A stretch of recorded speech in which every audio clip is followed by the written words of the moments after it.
Hey friends, happy Wellness Wednesday. I thought I would bring to you this first week of January some of my favorite things from 2022. Some things that have inspired me, some things that really kind of kept me going throughout the year. Things that I kind of reference back to help me in my own journey. So let's start. I'm going to start with my favorite books. I'm going to do three in each category, so we won't be here forever. But three books that I kind of found myself going back to throughout the year. Number one was a book called Atomic Habits. It was really strange for me because I'm really not good at reading books that are not really good stories or that are very spiritually uplifting. And this was very strict time management, not so much time management, but productivity. And I heard about it in a couple of YouTube videos, a couple of vloggers that I watched were talking about it. And so I thought, okay, I'll give it a try. And I bought it at the very beginning of the year. And it's not one of those books to sit down and read cover to cover, but for me anyway, I kind of read little pieces here and there. And basically it's talking about small life changes that make a big effect and a big inspiration on your life. And so developing these small habits that will help you along the journey. And so that really kind of set the scene for me for the year of changing habits and doing little things to fix my, not fix, but to improve my life journey. So I found that to be a great one. It was one that I kind of, like I said, would go back to a chapter or two here and there, then work on one little area and then go back to it later. So it's one that I still keep going back and forth to. I keep on in my living room on the table for easy reference for when I need it. The second one is an older book. It was one from a few years back by my friend Lisa Hendey called The Grace of Yes. And she writes this book to talk about just literally the graces, the spiritual graces that we receive when we say yes to something, especially something that we really love, that we feel called, that is our mission to do. But I love her because she has a chapter on the grace of no. And the first moment I read it, it was like, okay, this is something I need to be reminded of constantly. What are the graces that we receive when we say no, when we literally can look into our own selves and our own lives and say, you know what, this is not something I can take on right now. I can't give this my best, or it's not what I am meant to do. When someone says, hey, I'm looking for someone to do this, my first instinct to say, I can do it, but then really, is there somebody that maybe could do a better job at that's their focus, that's their mission. It's really not my mission. Or am I doing 17 other things and saying yes to one more might just break the shelf that I'm keeping everything balanced on and make me tumble everything down. So it's really learning the graces that come from saying no and recognizing my own talents, my own capabilities, and my own boundaries. And then the third one is another friend, Julianne Stanz, wrote a book called Start with Jesus. And basically it's like what it sounds like. When you start with Jesus in here, then the ministry and the testimony and what you give and what you do and everything that you are just kind of oozes out from there. But you have to start from in here. You have to start with that encounter with Christ that will really bring you to this point of knowing yourself and knowing, you know, what you can do and who you are in this journey of ministry. So let's go on to my three favorite podcasts of 2022. As those of you who've been following me for a while know, I've really gotten into podcasts in the last, especially year and a half, or maybe even 2 years. I've really gotten into listening to different podcasts, and they've been a big help to me. So three of them that I loved, and two of them I've talked about before. One is The Lazy Genius. I love The Lazy Genius. And you can look her up online, just put in The Lazy Genius, and she's got two books, The Lazy Genius Way and The Lazy Genius Kitchen. But what I love about her and all her podcasts is she talks about, her tagline is basically, focusing on the things, being a genius at the things that matter and lazy about the things that don't. So really prioritizing for myself what matters, what is important in my journey at this moment, at this season of life that I'm living, what is my priority and what needs to be my priority. And the other things can fall by the wayside. You know, for example, at one point in my life, or I talked about this on my New Year's resolution, making my bed has never been something that I prioritize. It's just something that I'm lazy at because to me, even though they say, oh, when you come home, you feel a lot better. You're right, I do. I feel a lot better when I get home and my bed is made. But to be honest, on most days, I'm only in my bedroom right now, in this season of life where I am, when it's time to go to bed. I haven't been reading in bed. I've been reading in the living room on the couch, especially on the rainy days when I can look out the window and feel so cozy. So I really haven't been in my bedroom. So right now in this season of life, making my bed isn't a priority yet. So I'm lazy about that. What am I trying to be a genius at? Well, some of you have heard my evening routine because I'm not a morning person and I needed a way to be a little bit more proactive or to be ready for the morning so that I'm not running around looking for my keys and my name tag and what shoe should I wear today and oh shoot, I have a meeting, I should dress up and I shouldn't wear this, or I don't have clean black tights, those are blue tights and that doesn't go with what I'm wearing, and I hate that running around feeling in the morning. And so I know I'm not a morning person that's going to get up half an hour earlier to be ready. So now what do? I take that time in the evening. I figured out a system that works for myself that I can do that in the evening. So that was what I needed to focus on. So being a genius, figuring out a way to do well the things that are a priority for me right now, and being lazy about the things that I'm not going to kill myself over not making my bed. I'm not going to stress over it. So just learning that boundary. So I love that she brought that out in the Lazy Genius. And then that is kind of continued in the second podcast that I've really been listening to a lot, called It's About Time. And in that one, she talks about time management. That's her topic, is time management. But a lot of other things come out of those discussions that she shares. And one of them is similar to Kendra Dachi, who does the Lazy Genius. Similar to her, she talks about, it's not about doing everything right that everybody else thinks you need to do. It's about figuring out what's important to you and then designing that time template and figuring out how to make that a part of your life. So she also talks about the habits and how to do that. And some of you that watch former videos will remember she's the one that on her podcast, and one of her guests said, systems are self-care. Creating those systems that make you feel better and make you feel like you're accomplishing something, you're being productive, and the ways that matter is what's important. And so my night routine came out of that. The way that I did it and all of that came out of It's About Time, because I realized what's important to me is that morning, is not running around in circles in the morning. If I wake up late, what do I do? But instead to be prepared the night before. So developing that routine, that system that I do for the evening, and that is really self-care for me, because then in the mornings I wake up and I know my purse is packed, my book bag is packed, I know what I'm taking for lunch, I know what I'm going to wear, basically, because a lot of times I change that in the morning, but I have a basic idea of what I'm going to wear. I know that I have this color clean tights and this color clean blouses and these 3 dresses, and I kind of have an idea. I know what meetings I have. I know if I'm going to be in my office all day or if I'm going to be out and about, so I need to wear something warmer, etc. So that whole system came out of that Systems Are Self-Care, which came out of the It's About Time podcast. And then my third one, which is a new favorite, brand new, I just started listening a few weeks ago, I think right before Christmas. It's called Best Friend Energy, and it's Joanna and Clea of The Home Edit. And they do this whole podcast about themselves, that they are best friends and they are business partners as well. And so they have discussions with different people, all sorts of different topics.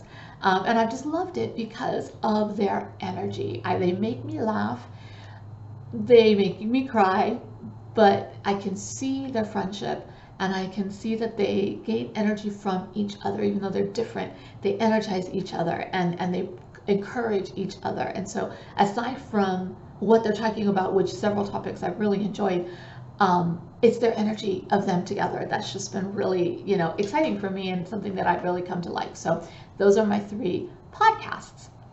My 3 favorite movies or TV shows. So the first one I'm going to start with, again, with Joanna and Clea and The Home Edit. So The Home Edit is a show that is on Netflix. There's 2 seasons right now. And basically, they are best friends who started a business of organizing houses, organizing offices, just organization. And they built their system and they became famous and popular totally on like Instagram. Everything was from Instagram, and that was where word of mouth got out about them. And then all of a sudden they're like organizing, houses and things for celebrities, and they've just gone crazy. There's books and there's everything. But again, on their show, I've loved it because number one, it's good examples for me. I love seeing the one where they redid, there was this like youth center that was a nonprofit organization run by this couple. It wasn't a big, company or anything. There's this couple started this kind of after school program, young people center, and they came in and they totally reorganized like all of their supplies, their crayons and paper and construction paper and scissors and glue and everything.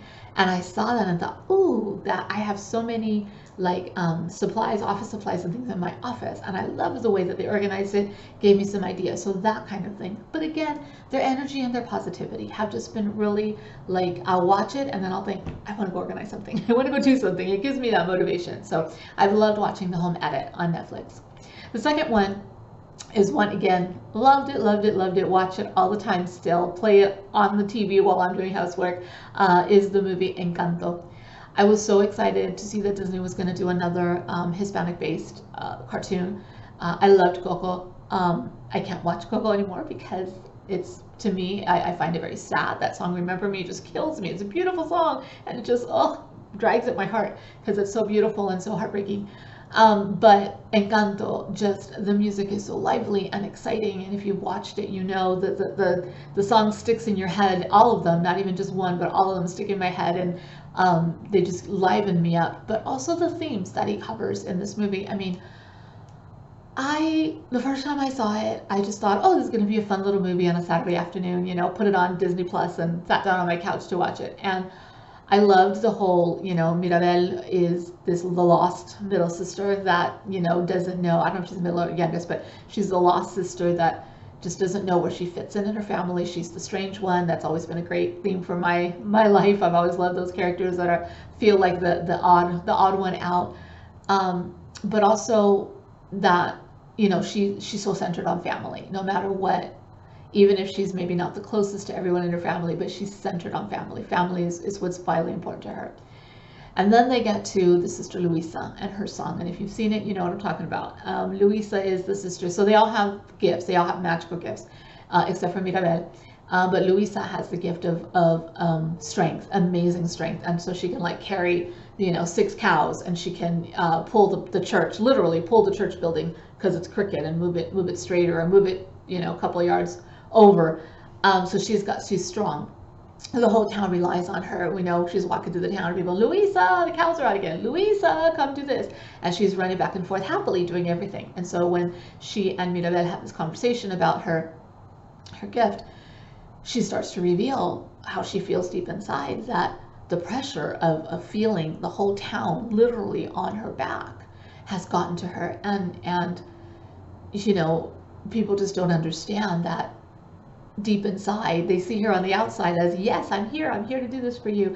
But on the inside, she's like, what if I fail? What if I drop something? What if I can't do this anymore? Everyone's relying on me to do this. And if I let one thing fall, what could happen? And I just so identified with that. And I think any of us that are in ministry can identify with it. Any of you that are mothers can identify with that. Any of you that are teachers or in a high-powered job where, you're looked on to really keep things going, we can get to that point in our lives where we just feel like the world is on us. And that whole conversation where, Mirabel is just telling her, sometimes maybe you need to get away. Maybe you need to just stop for a while, or, take care of yourself, that kind of thing. And that just really hit me very hard. Anyway, there's other themes in that movie. It's just amazing how many different themes you can find in that movie. If you want more on that, hit me up, email me, and I'll get you some info. And then the final one is a little bit controversial. I know it's not quite a Christian themed show or anything like that, but Netflix has a show called Dead to Me. And it's with 2 actresses that I've really enjoyed throughout my life. They've done a lot of different movies and shows and things, and they're enjoyable. So I watched the first season, and it was entertaining, and I did enjoy it. It wasn't like, oh my God, you got to see the show, but it was good. I liked it. It's a dark comedy. It's, basically 2 women who come together in the most unlikely way, where they both have secrets from each other that will hurt the other, and they want to protect that. And then all of a sudden they become friends. And at the end of the first season, they realize they're friends. And even though they're starting to discover each other's secrets and how they've hurt each other and been behind what has really hurt the other, they still, in the end realize that they're still friends, they're still close. The second season I took a long time to get into, and a couple of reasons. One was because, like I said, it was a good show, but it wasn't one like, oh my God, I can't wait to see the rest. It was good, but I wasn't at that point. But then I also it came out around the time, or a little bit before the time, that Christina Applegate, who stars in it, started talking about her journey and how she had been diagnosed with MS. And I always feel for that when you have, people, any people, not just movie stars or whatever, people I know that have these chronic illnesses that just suddenly change their lives. And it's something that, it's not something they can go to the hospital for, or go to, a rehabilitation center and build up the muscles again or whatever. It's not something that's curable. But it's something that they're going to live with for the rest of their life, and it's going to completely change the rest of their lives. And so she was very vocal about her journey, and she talked about it, and she got her star on the Walk of Fame, and she was sitting cross-legged on the floor, barefoot. She didn't wear any shoes because she couldn't. She's been photographed with a cane, in a wheelchair. I mean, just everything. She's been very open. And I just thought, I don't know if I can watch this, because it started being, I believe it was filmed during this, when she was being diagnosed, and then found out she was diagnosed, and then finished filming the show. Like, it wasn't like, I've been diagnosed with this disease, I can't, I'm stopping. She really wanted to finish the story. And so I knew it would be emotional for me to watch that, so I waited. So I just watched it over this Christmas, New Year's time. I binge watched it, and I'm glad I did. Especially the last like 4 or 5 episodes of the season, were so focused on forgiveness and unconditional love in a friendship. And I just found that so beautiful. I sat and cried for several of these episodes, because even though they had done in the first season, they had done all these things that were like very serious things that hurt each other, ruined their lives basically. It didn't matter in the end, because they found true friendship, true understanding. And even though they would be apart for a while because they were mad at each other for something, or one was mad for the other or whatever, they always ended up coming together. But what I loved about the show is it wasn't just this flighty, oh well, I love you, we're friends, let's, forget it, let's hug and it's over. They went through this emotional point of the one character saying, I'm sorry that I hurt you. It's not so much about me, it's about that I hurt you, and I'm killing myself over the fact that I hurt you.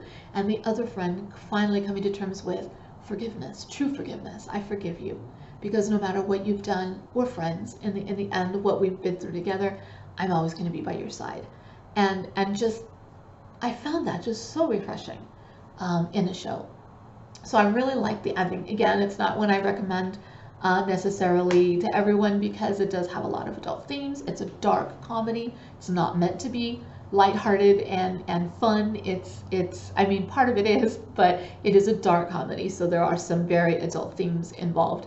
But to me, what affected me again were those last 4 or 5 episodes of the last season, that were just so focused on unconditional love and acceptance. It just I was just very grateful to them for producing and creating this show that showed women's friendships in such a positive light, and showed forgiveness in such a positive light.